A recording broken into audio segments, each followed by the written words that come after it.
What happened with me with this film? So I accepted the film and I was really excited to take this, and I loved the idea and I was reading it, and I gotten probably 2 weeks into my preparation for the film, and my father was diagnosed with cancer. And I was like, first it stunned me, and then it was the magical work of the universe. I could not believe that this was the film I was working on, and I was, forced to face, my father's mortality. So it was rough for about a week, and I got it together, and I decided that we would use the process of the character who was suffering a loss, and I would share my preparation with my father. And so we just started talking about love, time, and death. And it was some of the most open and powerful conversations that we'd ever had. And they gave him 6 weeks, and he lived for 4 months. So about 3 months into the 6 weeks, I go to see him one day, and he said, "Man, this shit is embarrassing." And I said, "What, Dad?" He said, "Man, you tell everybody you gonna be dead in 6 weeks. 3 months later, you still hanging around." Miss that, Dad. Yeah, I know, right? But it was so beautiful, and we got to a place that we were talking open and comedically, and really, I think I was able to embody the ideas of the loss and also the redemptive quality of the pain. The loss is bound to joy. Like pain and suffering are bound to joy. The being able to survive something is actually a big part of being able to find that next wave of joy. You appreciate smaller things, right? Like, it was so magnificent for me. My father died on November 7th. But it was so powerful for me to be cleansed of box office. Like, I don't need the box office to be huge on this film. I don't need to win any awards. I just don't care. It was the film that I worked on that I was actually able to comfortably and beautifully say goodbye to my father. And I hope that this film embodies a bit of that, so other people who are experiencing things like that will be able to use it in that way, and it can potentially be helpful and help someone else. So it was powerful to be cleansed of the foolishness of the game of numbers and awards and all of that type of stuff, to actually be able to create a piece of art that legitimately I just want people to see and hope it can be helpful and transformative in their lives. You're talking about perspective. Perspective, absolutely, yes. Yes. How much does fear play into preventing us from grasping perspective, though? Oh no, fear is everything. Yeah, like if there was one concept that I would suggest to people to take a daily confrontation with, is fear. The problem with fear is that it lies, right? So fear tells you, hey, if you say that to that girl, she's gonna know she has you, and she'll never really be attracted to you if she knows how much you attracted to her. Yeah. Don't say that. No, how we get her is when she walks by, ignore her. Right, it's it's like, pop it on your shoulder. Fear tells you dumb shit like that, right? So, for me, the daily confrontation with fear has become a real practice for me since about three years ago. I went skydiving in Dubai, right? And skydiving is a really interesting confront with fear, right? So I gotta stand up. I'm sorry, I gotta stand up. All right. So All your friends, what happens? You go out, sorry, I dropped my thing. Yeah. So what happens is you go out the night before and you take a drink with your friends and somebody says, yeah, we should go skydiving tomorrow. And you go, yeah, we'll go skydiving tomorrow. Yeah, yeah. And you go, yeah. And everybody goes, yeah. Right? And you go home and you by yourself, you're like, Right? You're like, well, yeah, I mean, they was drunk too. Right? So maybe they not, maybe, I mean, we don't have to go. We don't have to do it.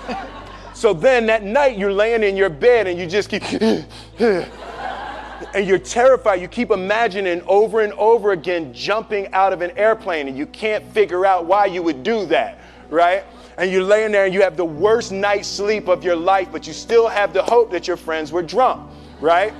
So you wake up the next day and you go, down and you say where you were going to meet and everybody's there. You're like, oh, shit. All right, cool. Right? So you get in the van and you don't know that your friends had the same night that you had because they're pretending like they didn't. They're like, yeah, man, my uncle's a Navy SEAL and, this is going to be great. I've been looking forward to this. And you're like, oh, my God. And your stomach is terrible. You can't eat and everything, but you don't want to be the only punk who doesn't jump out of this airplane. So you get there, and then you have this safety brief. And you're standing there, and the guys will tell you, well, if the chute doesn't open, what's going to happen is why the hell, what could happen? That the chute wouldn't open, right? So you do a thing, and what you do is your first jump, you're attached to a guy who is going, he's going to walk you out. So you go, and you get there, and there's an airplane, and nobody's stopping. Everybody's still going. So you get onto the airplane and you're sitting there and it's extra because you're sitting on some dude's lap, some stranger. You're sitting on his lap. And it's like, you're trying to make small talk. Yeah, man. So you be jumping with people all the time, huh? Right? So, and then you just want to make sure, you got kids, right? You got people you need to see, right? You just want to make sure he's serious, right? So you get in there, so everything's normal. So you fly and you go up to 14,000 feet, and you notice there's a light. It's red and it's yellow and green, right? So right now the light's red. So then you start thinking at some point the light's going to go green, but you don't know what's going to happen, right? And you wait and it goes yellow and the light goes green and somebody opens the door, and in that moment you realize you've never been in a freaking airplane with the door open. Right? Terror. Oh, sorry, I'm spitting. Oh, sorry. No, terror, right? So you go, and then, if you were smart, you sat in the back so you don't go first, right? And then people start going out of the airplane. And you go, and the guy walks you up to the end of the thing, and you're standing and your toes are on the edge, and you're looking out down to death. And they say, on 3. And they say, 1, 2. And he pushes you on 2 because people grab on 3, right? Right? And you go,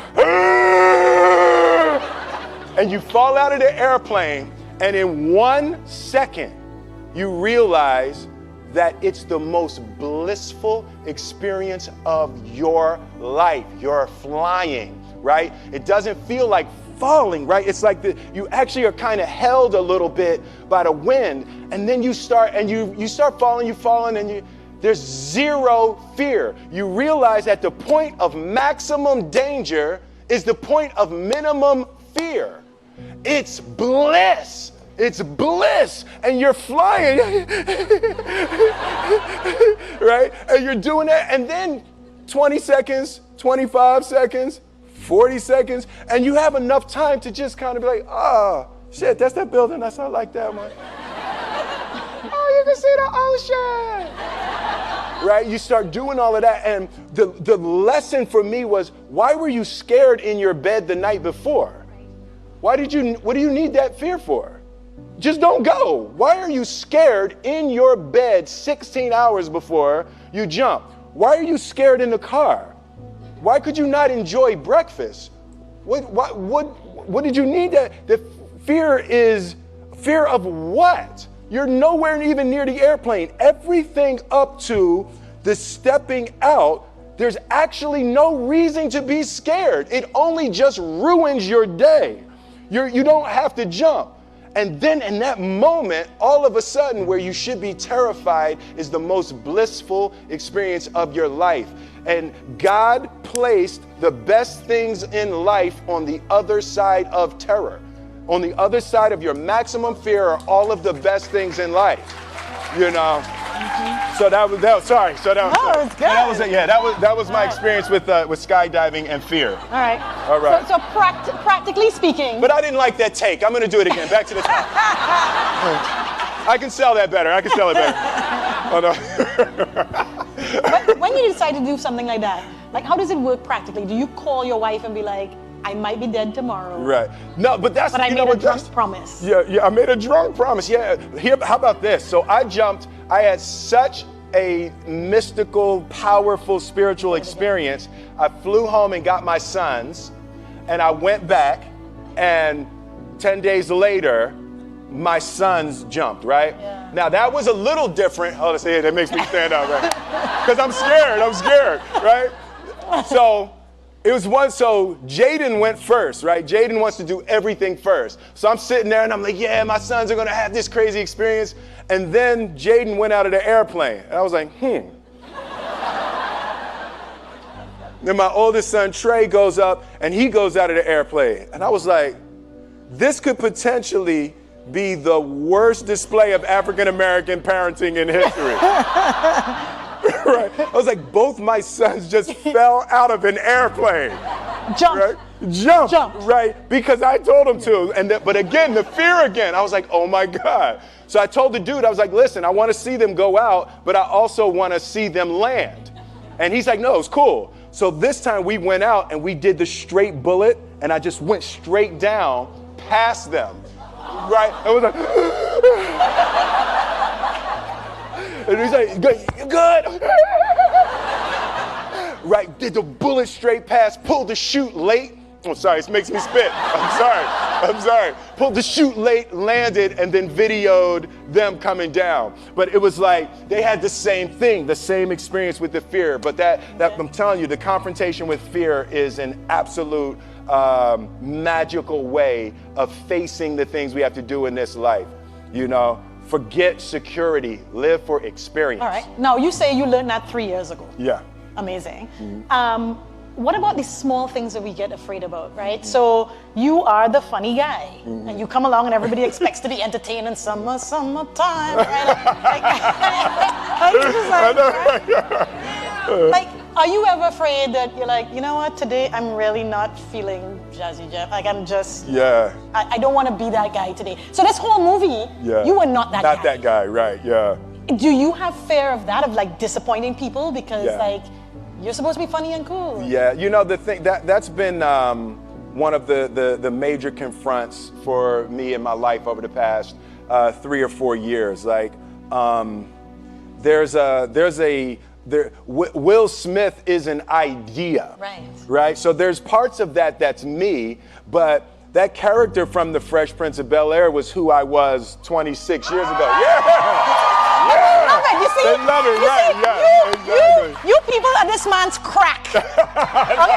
He's talking about evolving, like, moving on, and you're like, Fresh Prince! That's what we want to hear about! You know, so but that's the thing, to be able to boldly be able to move and grow and create and hope that the things that I'm able to deliver at this point. I was 20 doing the Fresh Prince, so I'm 48 now. So it's a really different time in my life. Yeah, that got less of a cheer.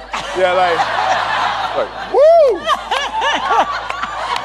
They're like, tell us what that's like. Yeah, I know, right? Yeah. Yes, girls, yes. But yeah, it's. So do you have a fear of being completely who you are? Because it may disappoint some people who just want to see that 28-year-old. Yeah. No, I definitely have difficulty with that. There's a certain, when you've created things that are so iconic, it becomes healing for people. Nostalgia is healing. To the Fresh Prince theme is healing to hear that, and it just harkens back to a time and a feeling and an energy, that is a beautiful way to help relieve some little touch of suffering, So when people see me or the Fresh Prince, and even during that time, the movies that I made while I was making the Fresh Prince, so it was the Fresh Prince during the winter.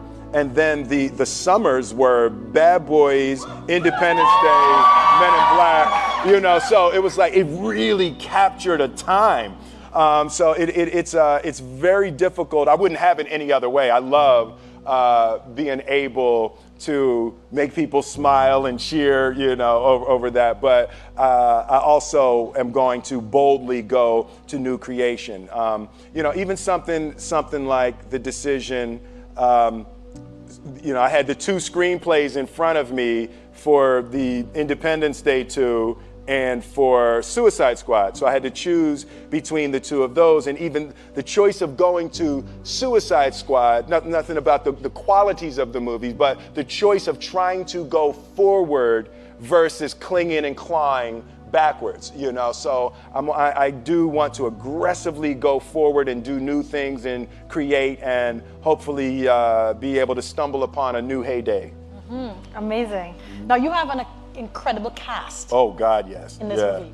How does that happen too? Like, how do so many big stars decide, this? And then how does that work between you all? It's the ideas, the screenplay. Alan Loeb, the screenwriter, he just wrote a brilliant screenplay. Everyone related to the ideas of love, time, and death as powerful tools to try to put your life back on track. So everyone related to the journey. But I mean, look at that group. That's like ridiculous. That's like a superhero movie. Yeah. So did your father get to see any of it? No, he came to set once, but he didn't get to see the film. And y'all were close? Yeah, we were very close. Yeah. My father. When I put my life together and I look at my father, my mother, and grandmother were the most influential people in my life. And in my mind, when I draw it, I always draw a triangle. And my father was the base, and my mother was the left side, and my grandmother was the right side. And I always put discipline as the bottom. My father, hard work, discipline, endurance was really the foundation of creating my life. And my mother was education, and my grandmother was love. So, the combination of that discipline, education, and love was a... You know what?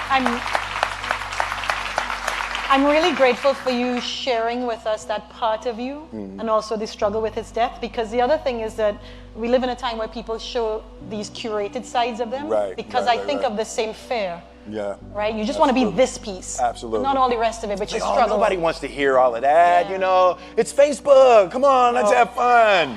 No. So dude, it's a bummer your dad's gone. Nobody here speaks like that, right? We're like, oh, come on, brother. It's a bummer your father's gone.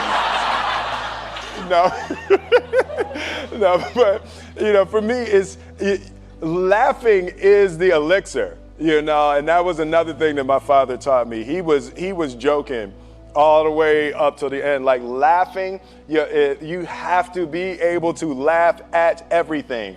And for me, the beautiful part is that's my natural color on the spectrum. I naturally go to comedy, and when I'm looking at something, I'm always trying to find why that's funny.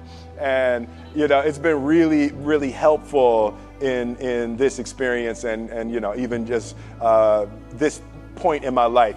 Remember to laugh, and spend time with people that make you laugh. Like, that is hugely important. Laugh and connect. Yes, absolutely. Those are good messages. Yeah, I love this idea. It's a guy trying to put his life back together, and he just gets furious and rants and writes letters to love, time, and death. and then love, time, and death respond. So it's a really that beautiful Christmas flavor was just a little touch outside of reality. So you get to deal with real subjects and real topics and real loss, but because it touches just that New York Christmas just a little bit outside of the, how excruciating it would be if you dealt with it, straight, hard, rated R, loss, So I just love going into that realm of the mystical to be able to take a good look at real human issues. Mm-hmm. So you talk about real. Mm-hmm. I felt it was the most real I had seen you be. Really? Yeah, like I felt there was no filter there. Yeah. And I wondered, for somebody who could choose to do anything, was there something special that drove you to this? Yeah, when I first read it, when I first read it, every once in a while you read a screenplay, and the most important thing in a movie, I guess the two most important things that I look for is, one is the universally relatable concept, right? So just at its core, when you first say it, when you say one line about it, can you connect to people? And one of the best ones I've ever had, like something with like I Am Legend, the last man on earth. Yeah. Security, you can keep an eye on this section right here. But it's like when you just have that one thing, and with this it was a little bit heavier, but it was a guy trying to put his life back together after an extreme loss. Right, so people can relate to that. That's an extremely relatable idea. And then I flipped to the last 10 pages and the ending. It's like, this is a movie that has lots of twists and turns, but then even within the last 10 pages, there's still another surprise. When you can send people out of a movie theater with another surprise, historically, there's been times I've sent people out of the movie theater, and the surprise in the last 10 minutes is that the movie wasn't good, right? So you want to avoid that surprise. You want to avoid that one. But with this one, it had such an interesting turn in the end of it. It was one of the most fun screenplays I've ever read. Why are you doing movies at all still? Like, you're rich. Yeah. You could, as we say, cock up your foot and rock back. Cock up my foot and rock back. Yeah. I love that. Why, That's just fantastic. What is getting you out of bed to still go and do this thing? I enjoy connecting with people and ideas, and I have a mission statement. So every year for probably the past 10 years, I've worked out a mission statement for myself. And for the last few years, the mission statement has stayed the same, and it's been improve lives, right? So when I go into something, I'm looking for how the quality of this piece could potentially improve lives. But it's all along the way. It's when you make the movie and how you're interacting with people in the process. And the concept of improving lives runs through the center of everything I do. And then I realized that the way to improve lives is to continually improve yourself, right? So with that, every morning when I get out of the bed, I haven't fixed everything in the world yet, so there's always something to do. And in this film, I read an interesting quote from the Siddhartha Gautama, the Buddha. He said that good people have to get out of the bed every day and try to empty the ocean with a ladle, right? And I thought that was, I knew that was profound, and I paused for a second, and I said, all right, what the hell is a ladle, right? Right, so then, I touched it on my iPad, it's ladle. Oh, it's like a big spoon, okay. As we it's say, like a Philly. soup spoon, yeah, it's like a soup spoon. I was like, why do you use a soup spoon? So trying to empty the ocean with a soup spoon, as the mentality of how you wake up every day to try to do good Yeah. in the world. So for me, I'm really driven by continually trying to elevate my mind and elevate my spirit and care for my body, and to be able to love as many people as effectively as possible with this mystery of life that I've been given.